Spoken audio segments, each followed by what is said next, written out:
Go ahead, Mike. All right. Welcome, everyone. Good morning, good afternoon, good evening, depending where you are. My name is Cesar Trabanco. I do see new faces here, so happy to introduce myself. Normally, most of the people know me already. I'm the VP of Business Services at the Global Chamber. I work closely with Doug and the team at HQ on helping members, making connections and making things to happen in this world and trying to make the world a smaller one through the connections. And I think it was last December that I met Bern. He joined at the Global Chamber, and we're talking about music and creative industries. And so we didn't have any group dedicated to that, and that's where we started having this conversation that we should have one because I've learned through the years that many members, even if no matter if they're in finance, in law, and we actually have a member in human resources that was a pretty known singer back in the early 2000s. So there's a lot of members that are somehow connected to music or somehow connected to the artistic world. And so we decided to come up with the idea. So this is the first event that we do. I want to think the first of many. We even didn't have a category within the profile of our members for music or arts. And so that's something that we're working with Bern to make sure we include and we give them the option for them to be included in this type of events. So without further ado, I want to pass it over to Bern, who can explain a little bit more about his background, about what we're trying to do, and of course, open the floor for Fabio to present. Thank you all. Excellent. Thank you so much, Cesar. Thank you, Doug and Mila, of course. Thank you all for joining. I would like to spend 5 minutes. I have a few slides just to share my background and also introduce the subject of our call today. If it's okay, I'll share my screen. Let me, so can you see it? Yes, we can see it. Okay. So quick introduction. Who doesn't know me? My name is Bernd Heber, born German. I've been living in Phoenix, Arizona for more than 30 years now, and started the music business 25 years ago, called World Strings Promotion. And as Cesar mentioned, early in December, we talked, and then I joined the Global Chamber in December, and I'm the initiator of the music industry group now within the Global Chamber. As Cesar mentioned, this is our first session today. And my biggest success I would like to highlight in my music career over the last 20 years is or was working with John Kay. John Kay is the founding member, the vocalist and primary songwriter of a band called Steppenwolf. You may have heard the song Born to be Wild, what's their biggest hit. So in 2019, I had the privilege to work with John as a solo artist after Steppenwolf declared after 50 years it's enough of rock and roll, but John wanted to continue as a solo artist, so I worked with him for about a year. And a few weeks ago, I shared with John that we have this group, music industry group within the Global Chamber, and that we have this series of presentations. So he shared with me in an email, as you can read it down here, he appreciates and he wants to be kept in the loop. What he was asking me is to present to you all and the global audience his podcast series called Rockstar to Wildlife Advocate. Here's the link. I'll put it in a chat in a minute. Where he presents the whole history of rock and roll, Steppenwolf. It's a fantastic podcast. So if you would like to join it, and if you don't mind, also subscribe to the channel. What it does is it would help funding the so-called Maui K Foundation, that's his wife and himself, saving and protecting elephants in Africa. Okay, so today's subject is about what we call under the umbrella new sound experience.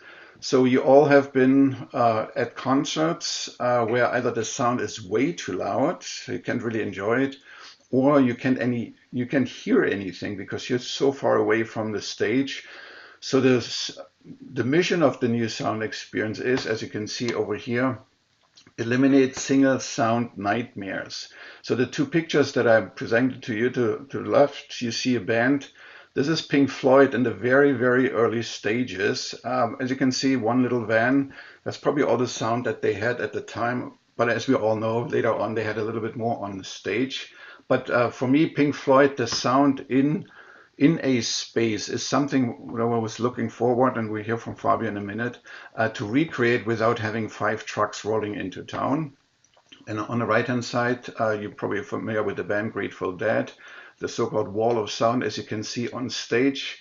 I can imagine even if it's in a stadium, it's still quite loud.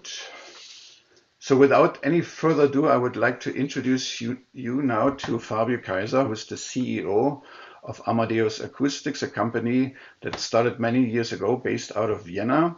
Because in my mind, asking the question, is there a solution out there that could help with helping eliminating the single sound nightmares? I believe and I know by knowing Fabio for a good number of years that Amadeus Acoustic has the solution. So with any further ado, Fabio, I would like to hand it over to you, present for the presentation, and we'll go from here. Thank you so much. Thank you, Bernd. What an introduction. Being in the same room as the Beatles and Grateful Dead, I hope I can keep up. And to be honest, maybe that's a good vision and goal to have, that in a few years you'll introduce Amadeus as it was an honor to work with Amadeus, one of your life achievements. What do you think? Would be Count me, nice. count me in.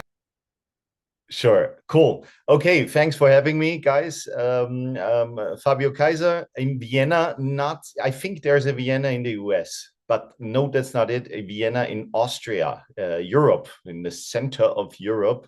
That's where I am tuned in right now. And let me begin by asking a simple question to check the mood in the room. Do you love live music?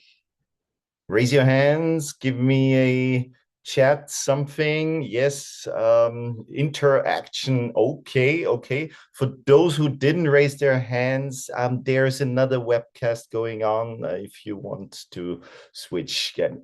No, of course, we're very inclusive. So, but yes, music is universal and live music is different, isn't it? I mean, let's be honest. Nowadays, we have the streaming services, we have the video services. Do we need to go to live events to experience our favorite bands, our favorite musicians? We don't have to, but we still do.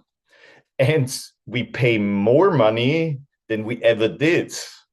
I mean, look at those crazy 7 times in a row in one city, stadium, 70,000 people, easily filled, easily sold by those major acts. So why do we do that? Why do we go there? It's different. It's something else. It's an experience. It's more immersive. There's this potential of those magic moments to happen. It's not only consumption, it's an experience. And that's why we do it. Now, those experiences need a worthy setting. We need a venue that allows for those magic moments. This may be an outdoor venue, but usually it's an indoor venue. Most live events happen indoor. So we need a worthy setting. Now, I am supposed to show you some slides as well. Here we go. Now, we've talked about the audience perspective, but let's also talk about the performance perspective. Looking at this violinist, maybe you can relate. Maybe one of you has some musical backgrounds. How long did you practice before you went on stage for the first time? Probably a few years. If you want to be professional, it's more than a few years. So again, this reality deserves a worthy setting.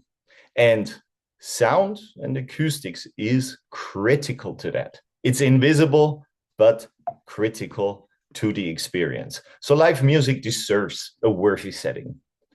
Looking at a venue like this one, this is a small multi-purpose theater on the eastern border of Germany. This venue looks not only nice, it has to provide quite a program. It's a little town, so it has to provide for a comedy show, a musical, a piano recital, and a symphony.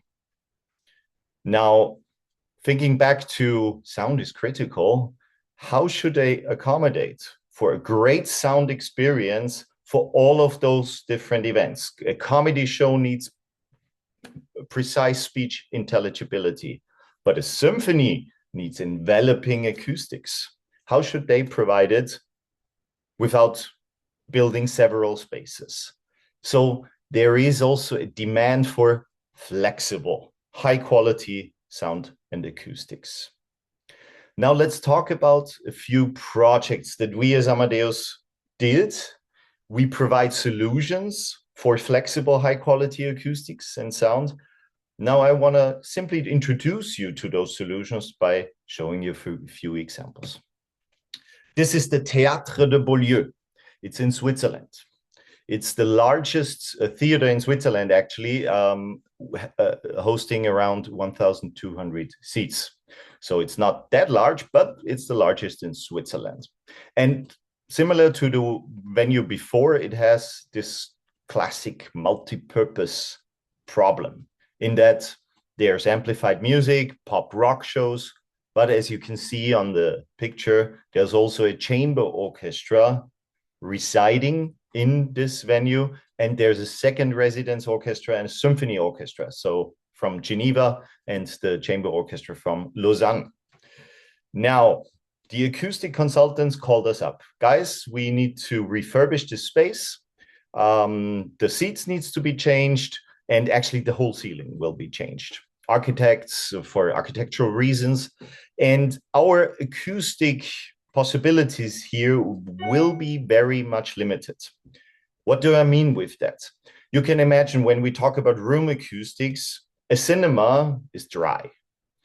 That's what we call dry acoustics. A church or a cathedral has, we don't say wet, long reverberation. It's very long, majestic acoustics. This basically means we can do different things. Long reverberation is good for choir music, organ music, but not necessarily for speech or amplified music. A cinema is good for dry, amplified sounds and cinema sound, but not necessarily for acoustic like a violin. Now, we need to adapt. If the reverberation in the space is too low, the orchestra won't be happy, the audience won't be happy. And let's think back, they practiced all their life, we paid quite some money. Is that a reality that we can allow for? No, we can't. They called us up, can you support us? So what do we do to support them? We create a solution. I'm going to show you later the details of how it looks like, but we create a solution consisting of loudspeakers and microphones that will be installed within the space, seamlessly integrated within the architecture, so you don't really notice that. And in the middle is a processor, software coming from Amadeus. And with that, we can now turn any room into any acoustic scenario, meaning that standing here or playing on stage, you will experience different kind of acoustics, meaning different support, different types of acoustic projection. Where are the loudspeakers? Where are the microphones? You can see tiny microphones in the chandelier, placed here on the balcony front, several types. In the ceiling, there is a few. You don't really notice. Also the loudspeakers, there is a darker area. This is a perforated wood panel. Behind that are loudspeakers. Here on the sidewalls, you see loudspeakers, well integrated, hidden. In total, 72 loudspeakers and 32 microphones, hidden. You don't notice. It's not about picking up sound directly with an instrument. No, it's about picking up sound generally within the space. And with that and the loudspeakers, we can now change the acoustics. And let me tell you a little story about when we set that up. We usually work with the musicians to fine-tune the sound of the space. And this guy who plays the violin here is Renaud Capuçon, one of the most famous violinists in the classical music world. And he is a conductor and violinist at the same time for this orchestra. And he went down the audience to take a listen. What are they actually doing here? He listens to the sound of the orchestra, simply says, he's French, ça sent super bon, sounds super great, goes back, keeps on playing. And that's what we want to have. That's the situation we want to have. We want simply to have the musicians happy. We don't need to discuss long. We don't need to linger on that. Happy, do your best. That's what we want. And great acoustics and sound allows for that. Multi-purpose venue, classic applications of our solutions. Now let me show you that space. This is the Theater an der Wien. It's an opera house in Vienna. Vienna it's actually the third largest opera house in Vienna. I always like to emphasize that because what city has 3 opera houses in the first place? That's quite unique. We have a quite unique situation in Vienna for our classical music tradition and history. So we have a lot of venues. And this space is beautiful, first of all. It's very old. It's 230 years old. So it was opened in 1790. Who of you knows 1790, 1791? What happened? What tragedy happened in that year? No, it was the year of Mozart's death. Mozart died in that year. But the space was opened, and it was actually also the space where another famous composer, Ludwig van Beethoven, maybe you heard of him, he used to live in that space. He premiered the Fifth Symphony, da, da, da, da, or he premiered Fidelio, his only opera. And actually, in this space, on this very spot, this stage, he used to perform himself, which is quite like always gives me the goosebumps when I really think of that I was able to provide and support within that space. However, they have a problem. When you think of acoustics needs reflections. Only then reverberation that can support the music will evolve. Where are the surfaces? It's audience everywhere, and audience members don't reflect, meaning there's a lack of reverberation in those spaces. That's actually a common problem. It's not only there, it's common for so-called horseshoe venues. Meaning singers on stage complained. We have a lack of support. The orchestra complained. We don't know if anybody actually hears what we're doing in the orchestra pit. They called us up. They renovated anyway, stage machinery, electrical engineering, etc. And can we do something about the acoustics? Because there's another problem. It's a listed building. We cannot simply change something on the walls. It's a listed building. Yes, we can. With the solutions we provide, number one, the active acoustics, we call it. We can control room acoustic conditions. We can turn that room to sound better, sound optimal, sound more than it is at the push of a button. And there's a second thing we can do, and that's what we call immersive sounds. That basically means making use of the third dimension in that sounds can be placed everywhere around the audience. There can be movements like you've maybe experienced in the cinema already. Now we can do that everywhere. And why do they need that? Because it's a classical opera, it's classic, it's traditional. What do you want with immersive sound in such a environment? No. Operas, there are operas which are very traditional and classic, but modern operas, they adapt to the audience, meaning their productions get crazy. It can easily be that a singer comes on stage on the back, on the very top of the galleries. Can easily happen. It can happen that the orchestra is not only in the pit, but distributed throughout the whole space or far within the stage house. Experienced all of that. Now the directors and production managers come and it's like tell the sound engineer guys, can we have a sound coming from here? Can we have this? Can we have an atmosphere like a jungle? Can they do that? They can't unless they have an immersive sound system. So there's a second benefit this opera house got. First of all, active acoustic control of room acoustic conditions to optimize the performer and audience experience. And second, immersive sound, so we can bring sound to the third dimension. Opera house example, also classic application of our solutions. Now, open air. In Austria, we're crazy about opera, so I'm gonna come back to that again. This is an opera festival, the Opera in the Quarry, it's called, because what you see in the back here is an old quarry, and they set up a stage, and every summer they have an opera festival playing one opera.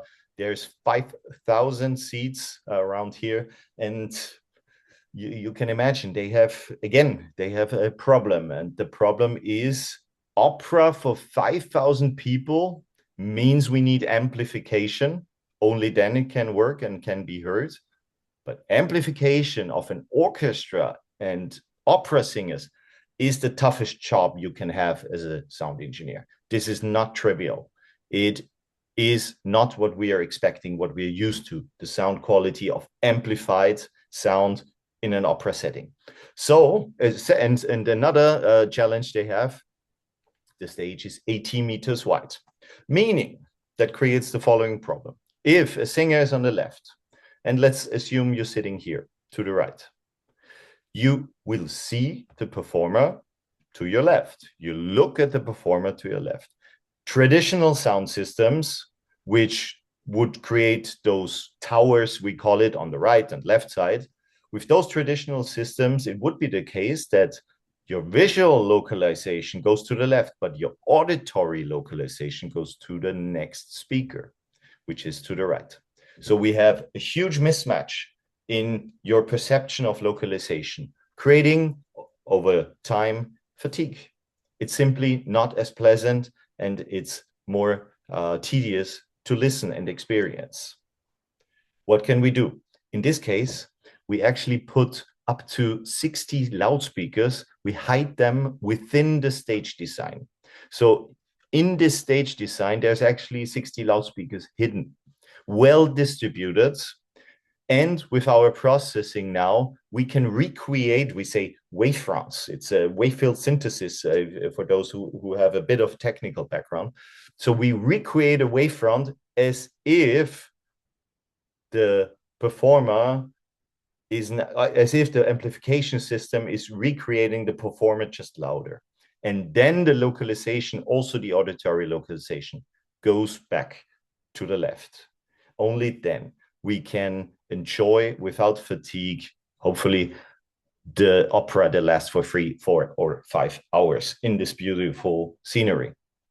And there's a second thing they do. They set up poles, I think you would call them, with loudspeakers on it, surrounding the audience, creating an acoustic hall, a bit of a reverb, a bit of a sense of space. Because again, it's an open air. We're used to classical music and opera within a venue where there is reverberation. Suddenly there's none. And with that acoustics that we create through that loudspeaker system, we can at least create some, creating a sense of space, creating the possibility that everything sounds more pleasant, more aesthetic. And I have a quote from one of the opera singers that was a few years ago, and as part of one of the productions. He was with another singer on stage, and the other singer was fairly new to this and was a bit anxious, like, how will this sound? I never sang in such a setting. And he simply said, don't worry, Amadeus will take care of this, because he's experienced how much such a sound system can support and make life easier. So it works also in the open air. And the last example I wanted to show you is a James Bond experience. I guess you heard about the guy called 007 James Bond. I think there's a new movie coming out soon, I hope at least, because I am a fan. And the second last movie, called Spectre, was actually filmed in the mountains of Austria, in Tyrol, it's called, this area, was filmed in this area, and then the guys and yeah, the city there, they simply said like, okay, that's a once in a lifetime thing. Let's build a museum on top of the mountain to honor that.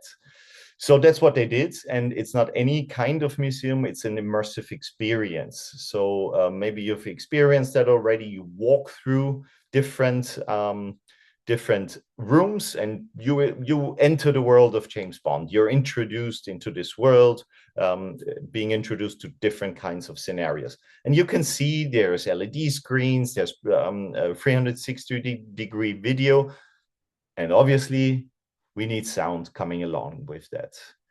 Only then this will be an immersive experience, this special kind of experience where you dive deep, you enter deep into what the creators want you to experience. Amadeus did all the sound mixing for that. It was quite an honor, to be honest, because we got the original Abbey Road recordings in our studio so we could prepare the mixing. Then we went on site for 10 days, 3,000 meters height. I don't know what's that in feet. Anybody help me out in the chat, maybe? 10,000 feet, something 10, like this. 10,000. 10,000, yeah. So quite high. So it was a bit tough to work there, but it was an amazing experience to get that going. Yes, that was the world of Amadeus Acoustics, what we did so far. And some of you, I hope at least, ask now, how does this work? What is he actually talking about? Yes, I get it. Great sound. That's what we need. I get it. But come on. Is it like Dolby? Let's wait a bit. So active acoustics, that's what we call the control of room acoustic conditions or reverberation through loudspeakers and microphones. How does it work? We install quite a high number of loudspeakers and microphones within the space. So loudspeakers on the walls and the ceiling. Hopefully, we can integrate it well within the architecture if it's a fixed installation, and microphones usually suspended from the ceiling, but dependent on the architecture. Now, the microphones pick up, let me see, no. The microphones pick up what happens within the space. For example, this piano, the microphones will be picked up. But as you can see, there's quite a number of microphones. So even if the audience claps or shouts out of excitement, it will be picked up as well. Then it goes to our processor. I'm going to talk a bit about the ART platform. That's our proprietary software. All the signals will be processed and played back through loudspeakers. Overall, creating a situation that at the push of a button, recalling a preset, we can transform the space. We can control the room acoustic conditions at the push of a button. Seamlessly, you won't notice the switch. You won't notice any disturbance, but you will experience different kind of acoustics. Now, let me introduce you to my long-standing business partner. Yes? Fabio, yes? Sorry, I just want to go back to the presets also for everyone to understand. So the presets is basically when you say a push of a button. So tonight we have a chamber orchestra, right? There's one preset you use for that and you have adjusted for that. Next day might be a solo acoustic person, singer. Next night would be a pop artist. So you have just one button. You don't have to change anything in the room. You just press the button according to who's on stage, basically, correct? Bernd, thanks so much. Yes, thanks for supporting. Exactly, that's what it's about. We can transform any room into a concert hall. It's kind of one of our catchphrases. Now, let me introduce you to my long-standing business partner, Thorsten. He will give you a little demo. What you see is we are in a space. You don't see much of the space, but we are in a space with a system installed.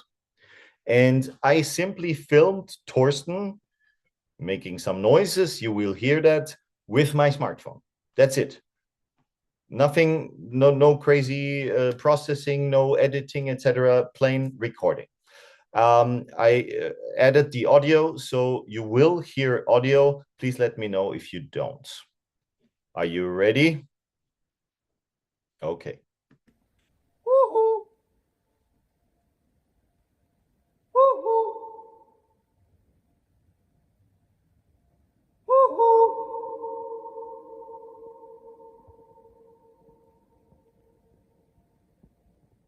Give me some feedback. Did you hear the change in acoustics or? Yeah. Okay, I see some nodding. Okay, that's what it's about. It was just the push of a button and the acoustics changed. I hope at least latest now you should understand. Okay, now talking about immersive sound. Play that one time. Excuse me? Can you play that one more time? Of course, no problem. That's what I was waiting for.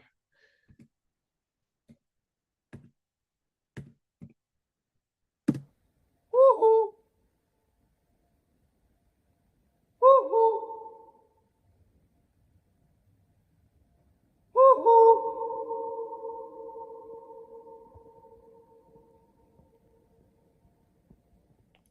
Anita, worked better now for you?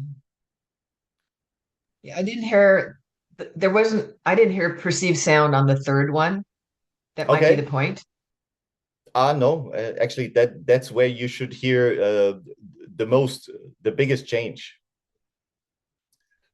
Let us do it like it was called Large Cathedral because it sounds like a very long reverb. But if you want, we can go back to that later if you didn't hear it. Sometimes Zoom and those systems, they suppress reverb, and so it doesn't always work, but I tried to find the right configuration. Okay, moving on. So immersive sound, that's the second part I was talking about, where it's about localizing sound within 3D space, not only in the front, where we had mono for a very long time. We believe we had stereo. Maybe you heard about stereo sounds. I guess you did. Most of us think they listen to stereo when there's two speakers, but attention, that's actually not the case unless you sit nicely in the sweet spot between the two speakers. Then it's the stereo sound, how it's produced in a professional studio. So most of the time, especially in a live setting, we actually do hear mono. It's mono sound. The same signals of the speakers, the two speakers on the left and the right are just there to bring enough sound pressure level to big audiences. So most of the time, we are listening to mono sound when it comes to live events. But what does immersive sound mean? Imagine this is a source, maybe it's a sound, a bird whistling, maybe it's a live performer, whatever. It moves throughout space and different sets of loudspeakers are used to represent and recreate the location of that sound. And we moved nowadays from mono over stereo to surround sound. Maybe you heard about that, surround sound. And now we call it object-based sound, meaning that the sound, may it be a live voice, may it be a playback sound, becomes an object, and the object has a location, metadata that we send with the audio. It's object-based audio that we talk about nowadays. And bringing this to the live situation, that's now very interesting because there's two things we can have. We can, first of all, localize performers, like I talked about with the opera and the query. And second of all, we can recreate an atmosphere. We can create atmospheres, we can create room effects and add to the experience. Now, what you see, this animation is very basic. Obviously, in a venue like the Theater an der Wien, this opera house you saw before, that's more complicated. And that's why we have to realize a software control application that's quite advanced. And this, what you see is our control application where the spheres that are flying around the space are representing sound objects. This might be singers on stage, the choir on stage. This might be a sound effect like a bird whistling surrounding the audience. However, the problem or the challenge here is that it's quite a complex architecture. It's a complex space. So how to create this perfect three-dimensional sound experience for every seat, for the stalls, for the galleries, for the boxes on the second level, for the boxes on the first level, etc. That means we cannot work with standard tools. We have to work with tools that we provide, for example. So this is a model of the Theater Navin. It's actually used in that space. And yes, they actually use so many objects because sometimes they have the soloists, they have the choir with 40 people, and they use those room effects to create those special moments. So this is our immersive sound control application. So let's summarize what we talked about a bit now. And I would say there's three main key benefits for venues. Number one, acoustic versatility. A venue now can become truly multi-purpose. It can sell the space 24/7, every minute of the day with optimal conditions. And that becomes interesting for the business model of venues. It creates optimized audience and performer experiences. That's what we look for. As I said at the beginning, we practice all our lives. We want good conditions and we pay quite some money. We need good conditions. And it is a cost-effective and future-proof investment. In that, there's a quote I like to say at this point usually. In Switzerland, in one of our projects, there was an investor building a conference hall and concert hall. So it should have been both multi-purpose. Usually it's a conference hall, but he wanted the Berlin Philharmonic Orchestra to play and inaugurate the space. So he needed Class A room acoustics. And with Amadeus, he got that, and he expressed it in that way during rehearsals. We were all sitting there together, and suddenly he said, like, Amadeus was the best insurance I could have bought because I knew the sound would be great. So he got this feeling of being insured. And that's a future-proof investment that you get. Okay, now I talked a lot about what we do, but who are we actually? So Vienna, I told you already, it's not somewhere in the US. It is in the middle, in the heart of Austria, of Europe. That's where Austria is, and it's the capital of Austria. That's where we are from, and I already told you we are blessed with a history of great buildings and great music traditions. For example, there's the famous castle of Schönbrunn, where maybe you heard about this Sissi, this queen that got quite famous. There's movies, etc. And there's the State Opera, one of the most famous opera houses in the world with the best orchestra and singers. And who knows what this space is? It is the Vienna Musikverein, the golden hall of the Vienna Musikverein. Maybe you know the famous New Year's concert by the Vienna Philharmonic Orchestra. It's one of the biggest broadcasts in the world, actually. So on 1st January in the morning, they play a concert in this space, and it's broadcasted in 50 or 60 countries. So it's quite an event. And this hall is also said to have the best acoustics for orchestra music worldwide. And that's quite an honor because it's 10 minutes from our office. So I can easily go there and experience that. That is Vienna. And there's one more guy coming from Vienna, Wolfgang Mozart? Wolfgang Amadeus Mozart. You heard about him. Actually, he was born in Salzburg, where I was born originally. Salzburg, maybe you know the how it's called, the music, Sound of Music.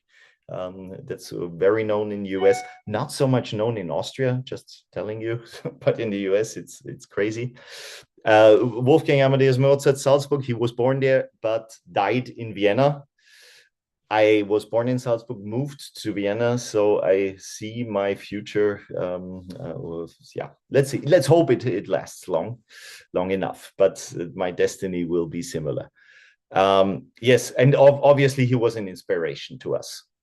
He was a big inspiration in that he was an innovator. He didn't only create amazing music, but he was also very innovative in his compositions. And yes, there is a number of founders, including myself, Torsten and Volker.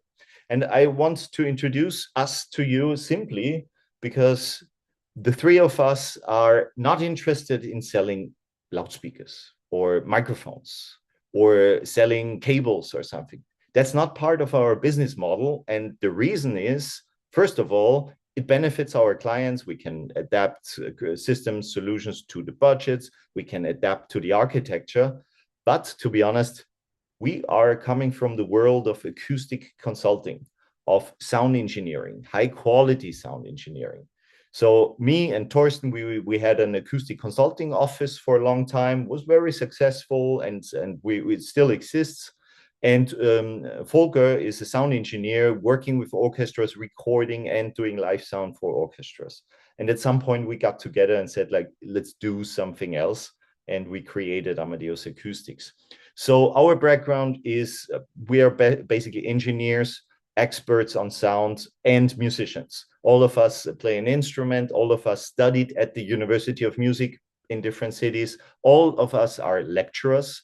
I'm a lecturer at the University of Music in Vienna and the Technical University in Vienna. So we try to combine both worlds because then we believe that makes Amadeus a place where sound meets art. It's one of those models. I know it's a bit abstract, but I truly feel that because, for example, how we live that is that in our job descriptions, when we are looking for people, one of the requirements is playing a musical instrument. But this might be for the marketing position or a sales position or an engineering position, but you have to play an instrument. Why? Because you will look at the world in a different way. You will look at those solutions in a different way. And that's what we learned ourselves. And that's what we kind of integrate in our company and live as a spirit. Very important to us. We installed more than 70 projects already, 60 installations and a few festivals across Europe, mainly. You see that's in Switzerland. That's the place I told you about, an immersive experience in Vienna. That was also in Switzerland. That's a corporate space in Vienna. That's in Germany. That is in Sweden. That is, that's also in Scandinavia. So we're growing in the US. We have first projects coming up in LA at Concordia University, Irvine. Will happen. The installation will happen this summer. In New York City, in Manhattan, it's a private members club where we will install a system. So I'm trying to travel frequently to Asia Pacific region to get this going because simply this is a global topic. Music is not a European classical music traditional. No. It's a global topic and every venue needs our solution. I try to follow a bit. Yes. Cool. And what's our strategy to grow is basically that we create a network of partners, distribution partners for the commercial aspects and tuning partners. We call those experts that will help us bring the solutions and commission installations. We do have showrooms in quite a few places in Europe, The Hague, Stockholm, Vienna, Wrocław in Poland, but also in Guangzhou in China and Bangkok just opened, and New York, Singapore, Seoul, and London in preparation. So this is also growing because, of course, I can talk to you about these solutions for hours. But in the end, hearing is believing. You need to experience that. Now, quickly, why are we innovative? Because we provide a software solution in a professional way. We are a software-first company, but the world of audio, the world of music production is very conservative. It's very analog. However, we need to use software. We can use software, and the way we do it is we provide professionally created software pieces that run on servers that are robust and industry grade. So what you've seen before already is our control software, the art director, and on the other side there is the DSP, the digital signal processing, coming in different packages on industry grade servers, meaning that along the way our solutions can evolve. And who knows, maybe sound will be processed within the cloud at some point. If that's the case, we're ready. We're ready for that. And one more thing, we do not only provide the tools, we also provide the services. We have a team of, we call them Tonmeisters. Those are specially trained sound engineers that have this special ability to listen and identify what needs to happen. And only those trained and certified Tonmeisters can commission an Amadeus system. This is the way we keep the quality alive. We ensure quality no matter where the installation happens, because we cannot simply trust technical solutions when it comes to the acoustics and the immersive sound that is for a venue which is where every venue is different. And that's why we need to provide those services. Now, let me introduce you to our last reference. The last reference I would like to talk about. Who of you is familiar with the Eurovision Song Contest? Yes, 1, 2, 3, yes. So are you fans?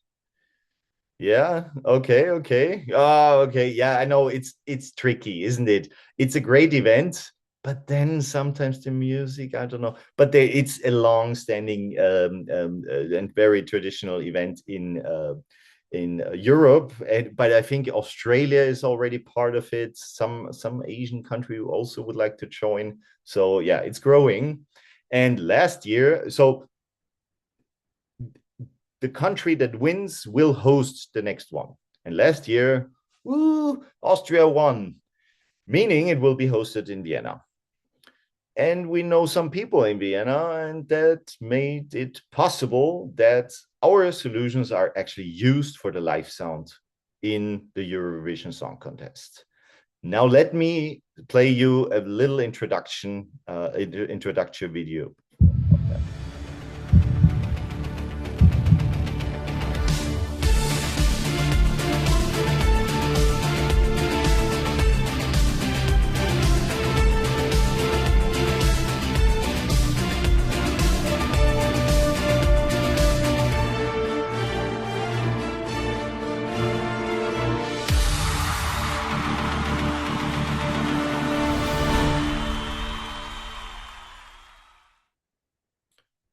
We are very proud to be able to provide, but to be honest, during setup, this is a photo of my colleague being in the Vienna Stadthalle, it's called. It's the arena where the event happens, hosts around 15,000 people.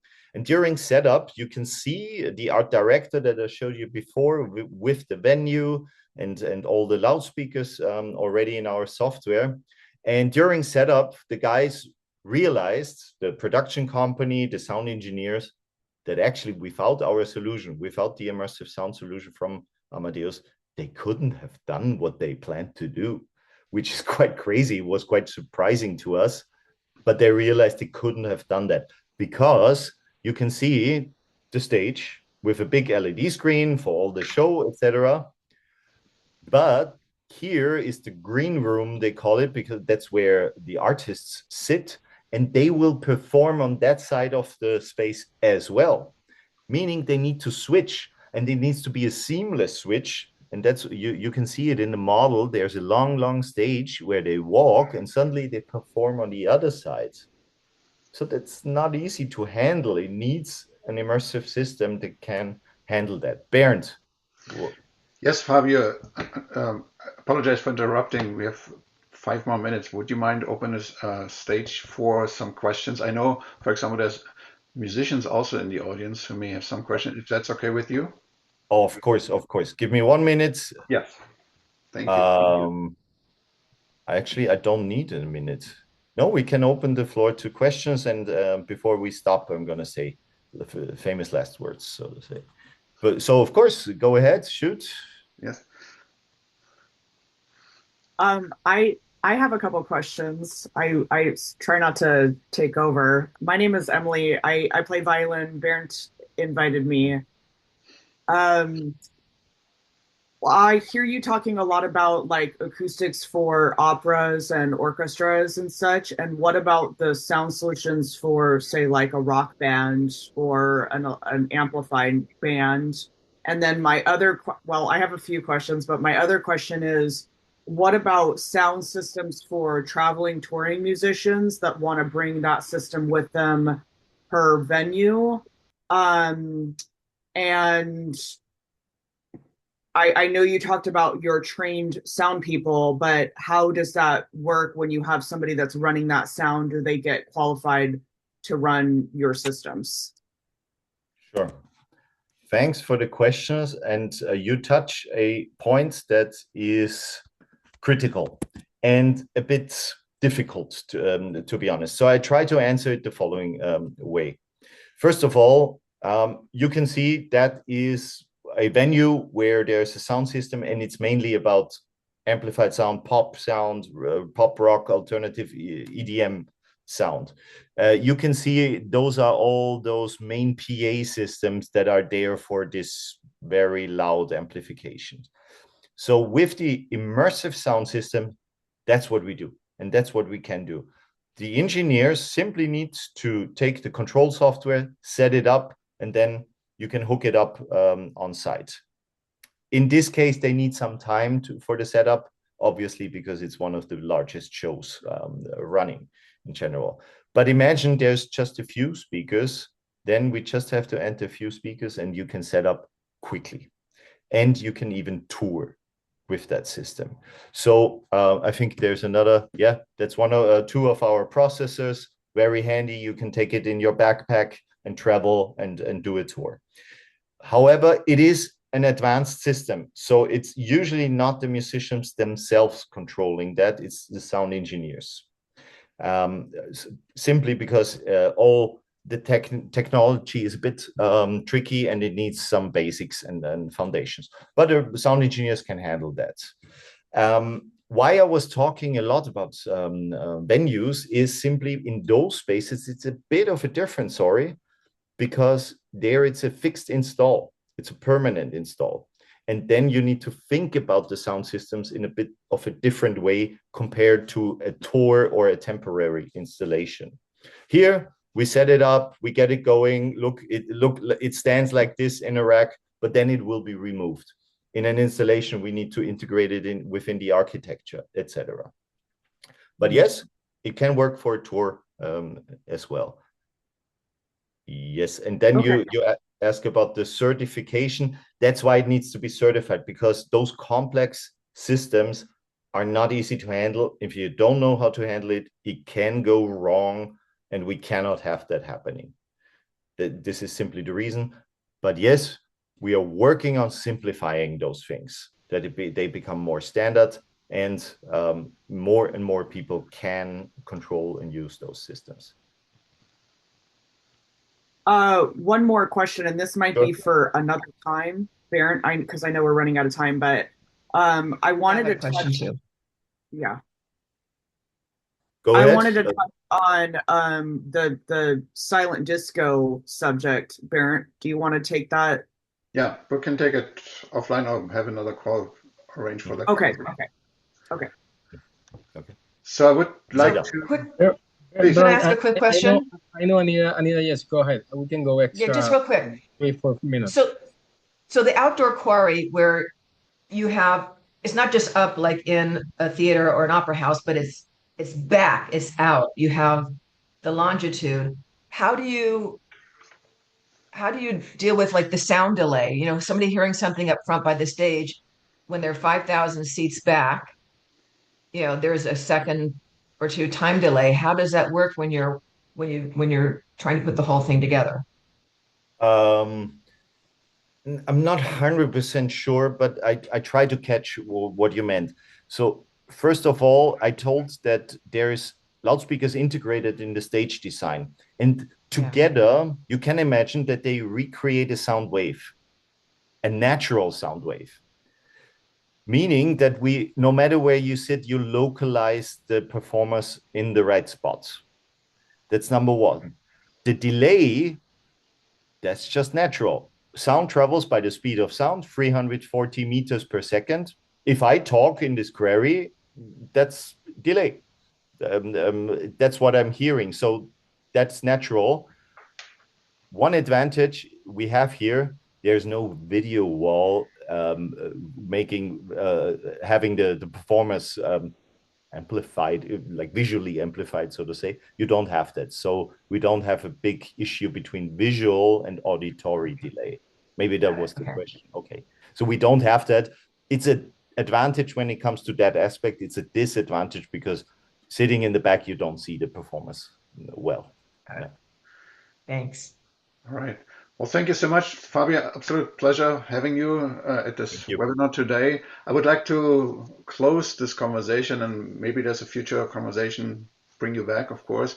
As you mentioned that Beethoven, the very famous spot on stage at this theater where Beethoven performed, and when you stand on this spot, you kind of still feel it. I would like to refer back to Jimi Hendrix, 1967 at the Monterey Pop Festival in Monterey, California. If you go to the fairground where the festival took place, if you go on that stage, there's a little mark on stage where he burned his guitar, famous moment of rock history. So you can feel the same energy like you felt with Beethoven.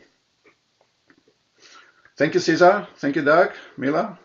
Thank you very much, Bern, and thank you, Fabio. It was great to learn more. I used to be a huge fan of Eurovision back in like 20 years ago. I was following. there was a popular Spanish TV real like it's Operación Triunfo is kind of the Voice, and they started the whole music real time TV, and so that's where I started listening to Eurovision. Very interested. So thank you and congrats. I'm pretty sure we're gonna stay in touch, Bern, and see if there's a way that we can support you around the world. Thanks everyone. Thanks so much. Thank you. It was an honor to be invited. Thanks so much. Take care. Thank you all. Thanks, Fabio. Thank you. Thank you, Bernd. Good discussion. Thank you so much. Marissa, how are you? I'm doing great, thank you. I was a little late, but I couldn't miss out. No, I'm glad you are you a music fan? I am. I am a musician, and I don't focus on it, unfortunately. But in my business, I had one big cultural musical event in 2023, and that was kind of my first professional incursion. But yes, I am a trained vocalist. Mm-hmm. Oh, okay, a singer, fantastic. Yes. What style? I'm sorry? What style do you sing? Well, at this point, we call it world music, but since I was born and raised in Mexico, I was a mariachi singer. I'm Okay. still a mariachi singer, and I have expanded to other genres from other countries, boleros, ballads, and I see Jayesh. I even sing in Hindi, Urdu, Sufi music as well, and Amazing. in French and Portuguese, música popular brasileira, and some French music. You should get connected to my wife. She's also a vocalist and also my business partner. So Okay. like you, I think she found her passion with music for charity, but as a profession, she does more of international trade. But I'll try to connect you with her. I That would think be you will fantastic. find some sort of similarity. Thank you, Josh. And thank you for accepting my request on LinkedIn, and we'll Thank you. definitely be following through. I know we are a little over the hour, but I was glued. I had to turn off my camera a couple of times, but I was glued. This was an incredible, incredible presentation. I felt in Vienna. So it was awesome. Interesting, the analogy of the stage in Vienna with Jimi Hendrix burning his guitar, the I contrast, know. historical, Yes. pretty fascinating. Yes. I feel bad that Jeff Dard didn't get to speak or connect up, because Jeff is so integrated into the music scene of Los Angeles, and it sounds like Jeff, that concert hall, is it Concordia where this technology is going to be used? I'm presuming that you know that very well.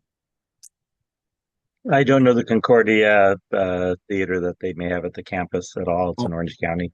Oh, I see. Oh, it's in Yeah, Orange. I'm not familiar with that venue at all, actually, or what size it is. They're on the call, but they probably would know very well.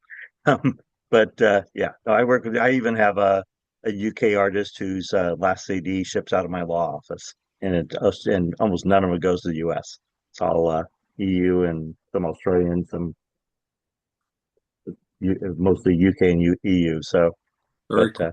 yeah, I get new music, vinyl and CDs as a for my own from stuff no one knows. Like a couple of weeks, including mostly from Europe. So What's your favorite venue in LA to hear music?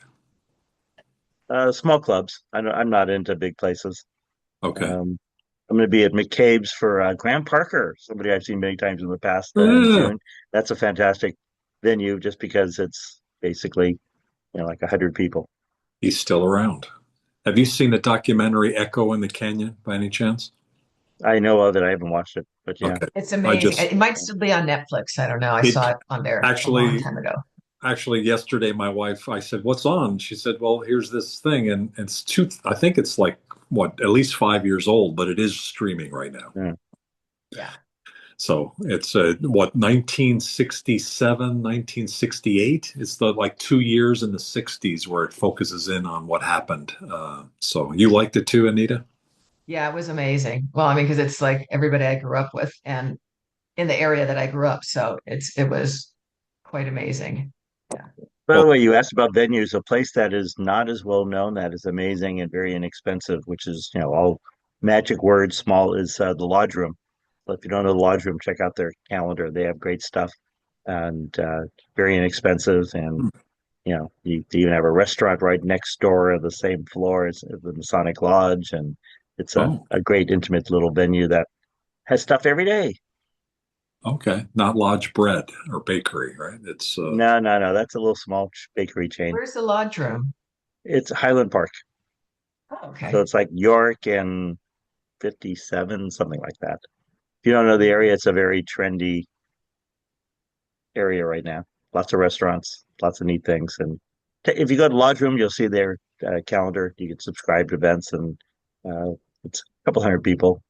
But Nice. usually, even the people they get who may be pretty well known, I doubt if anything's ever usually more than like 60, 70 US. So bargain price. Wow. That's incredible. well, Check it thanks, out. Pat. Thanks for Sure. joining. Yeah. This is the first one of the first groups that we formed within Global Chamber. It happened to be music, and we've got manufacturing, and there's 22 groups I think that we've got. So with we're kind of relaunching tomorrow on a series of different things because the platform has gotten to the next level, and these groups will be living a little bit more lively. Yeah. So this is the first one that's starting. So we'll see how it goes. Okay. Yeah, it's something I don't, but I've represented some of the biggest E and EU licensed companies, major staging, and same thing, concert promoters in Canada. And I also represent some major international artists, including one's cancellation of a U.S. tour, which included multiple nights at the Kia Forum, that type of size performers. Oh So boy. I get in that space at times. Cool. It's you've got some great experience.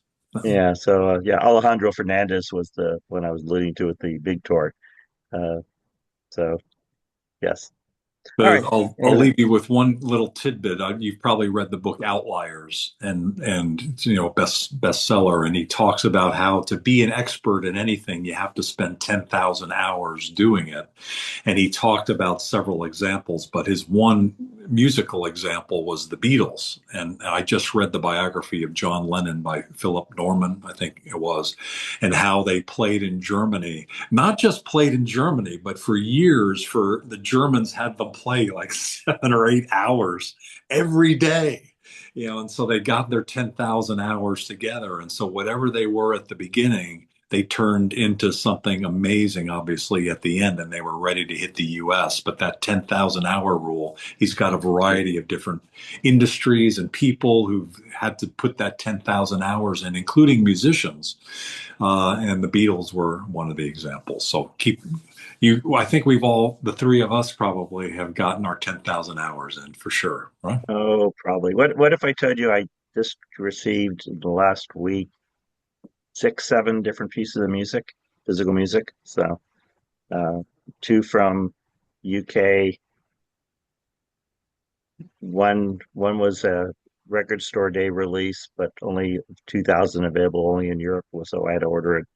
That was another one I got. This all came like Sunday. I had a chance to other than sitting on a table, like 5, 6 things. Was it But physical, like vinyl? Are you going back to yeah, vinyl? it was vinyl and 2 CDs. I don't know if you know the artist Julian Cope. It's one of my all-time favorites. He puts out these incredible books of notes um, and Wow. of the prior albums and works with like actual books. He's a writer. He's actually curated. He's a rocker, I suppose, pop writer. I don't know, whatever you want to call his music, political person, but he also has like curated shows in the British Museum on Celts, and he has a famous book called The Modern Antiquarian, which is a tour guide to all the ancient sites in the UK, and then he has a companion, Megalithic Europe. So Julian Cope, COPE. Yeah. Look, Do, he's our age. do, Yeah. do, He is do, actually what if I told you he's within 2 days of my age? If I So, recall, he's 2 days older than I am. so you're And then the 20, so other person you're the was 19th? Little Annie. Do you know Little Annie? I just saw her live opening for the Swans at the Lodge Room, but as an aside, Oh, last night wow. I saw her. She's one of my favorites. And so they just did a re-release with a bonus vinyl disc of one of her amazing, amazing albums historically. That was like one of my favorite albums. That I have the original, but I had to get it. I'm a cheap collector. That was a little more pricey because of shipping and everything, and and then what else I did? So, and something else I just got, and I'm drawing a blank on that, like this week. But I put it in the chat. The restaurant I mentioned the name Verse, which is in right near Universal Studios, owned by Okay. a really famous Grammy Award winning Latin sound Oh, engineer. Herb Alpert. Is that Hmm? No, that's not Herb Alpert place. No, no, no, no. You're thinking of the baked potato, I No, think. Herb Alpert's No, so place. Verse is It's a owned by Latin you. jazz. Verse is a soundstage, Oh, a working okay. soundstage, high tech, sort of what they were talking about, where they actually have live music every night. You don't know what it is till you show up almost all the time. Oh my God, Fantastic that's amazing. restaurant, amazing wine and uh, cocktails and bar. But basically, it's a soundstage. You're in a soundstage. There are speakers and microphones throughout the restaurant, and is designed Mhm. so that you can have live music but also talk and eat, and it's a true working state of the art soundstage that you're eating in, and it feels like you're Wow. in somebody's home because it's not that big but big enough, and it's also very intimate, and that's a really cool place for live music and amazing food. Latin chef, very eclectic menu, one of my favorites. But the only place I know of that's like being in a working soundstage because it is, and they do special events there at times, and so the owner, his son, basically runs the restaurant part, but the owner, the sound engineer, Danny, he'll come out and he'll demonstrate that it really is the ability for him to totally compartmentalize the entire room and how he wants to play with it, and that's what he does professionally because he's probably has like 20 Grammys, so he's more than just a Wow. casual sound engineer, including a lot of Wow. people you would recognize. So if you haven't been Wow. there, that's a very cool place if you want to have a music experience that's a little unusual. That is very good. I'll have to take my nephew-in-law there. He's a jazz trumpet player. He's played all over the world. And when he comes here, he likes to go to different concerts and stuff. So that might be a fun experience for him. Yeah, it's not. They have occasional artists in residence, but most of the time they don't list who you're going to see, and so sometimes it could be a jazz combo. Sometimes it can be a Latin band. Sometimes it could be a solo guitarist. It could be a lot of different things. You just usually don't know unless they have their once in a while residence, uh, series type of thing. It's fun to go and just show up and whoever it is, it is. Yeah, you're going for the restaurant and the ambience and experience. And until recently, it was very they had no signage outside except for a letter V. It's musical verse V RSA. And now they have valet parking and uh, and a little area that pops up in front so you can see it. But I used to meet people there, and it'd be like, Yeah. go by the address because I'll meet you there in front. Otherwise, you won't know where it is. Type of thing. Very So, cool. Thanks, Very, very guys. cool. Thanks for that. all right, I got to run. I Alrighty. have a Bye. hearing to do momentarily too. I got to get ready Oh for it. boy. Take care, guys. Ciao. All right. Have a Okay. good day. Ciao. Thanks. Bye.